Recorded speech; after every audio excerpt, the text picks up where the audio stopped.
So I just got done watching Suicide Squad.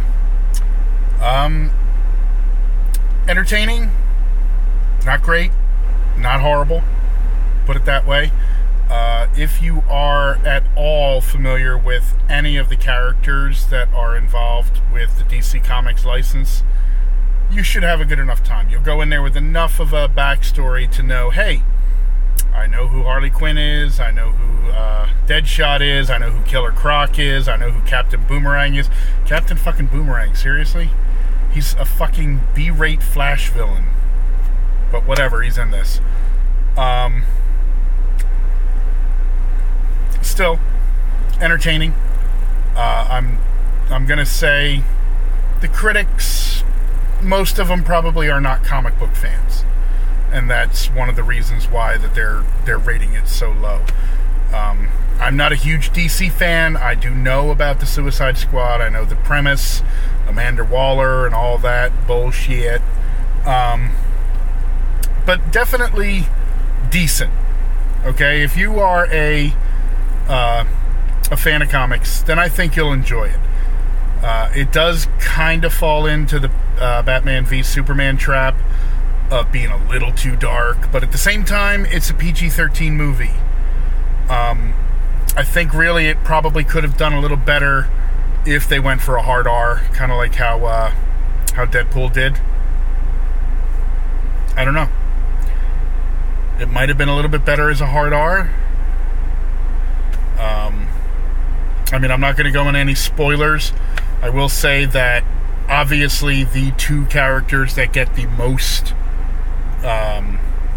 development are Deadshot, because it's played by Will Smith. Okay, otherwise Deadshot is kind of a B-rate Batman villain too. But because of Will Smith, he gets a lot of time. Also, Harley Quinn, Margot Robbie, or Robbie, however you pronounce her name, she actually did really good. She really did. She brought it. And Harley was pretty awesome. Everybody else, they don't really get a whole lot of time. Like, you get a little bit of Killer Croc, you get a little bit of Captain Boomerang, you get a little bit of Katana, who I don't even know. I'm not even sure where she's from. I mean, that's how long it's been since I've, read comics. I'll put it that way. Amanda Waller gets a pretty good amount of time, obviously, too, because she's Amanda Waller.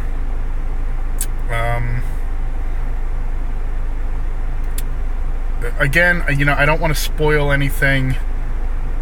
I think they didn't need to go as grandiose and far-reaching as they did with the plot. Because I think with the Suicide Squad, you don't necessarily need something completely earth-shattering type deal to come about. Is the Suicide Squad can be sent in for just things where they want to be able to disavow anybody that gets caught or killed, or if it fails, they want to be able to not have the government be that be implicated at all. And that's really all it really needed to be. Special effects were okay. There were a couple that weren't that great. Jared Leto's Joker, he's interesting.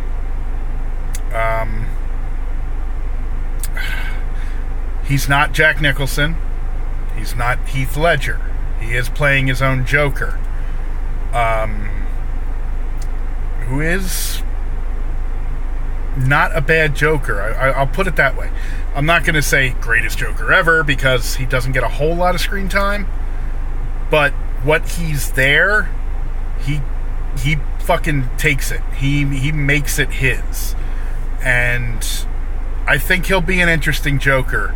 I'm fairly certain he's going to be the main villain in the Affleck Batman. So that will definitely be something interesting to see. And really, that's about it. So, if you are a comic book fan at all, okay, And if you know anything about any of these characters, you don't even have to know all of them. I don't know all of them. You will enjoy it for what it is. You will say, yeah, it could have been a little bit better probably, but you're still going to enjoy it. I do recommend seeing it if you're a comic book fan.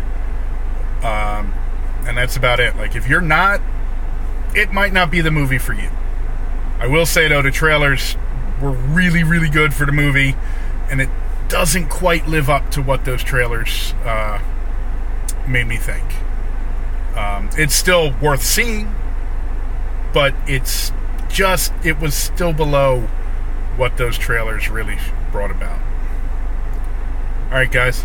I will catch you later.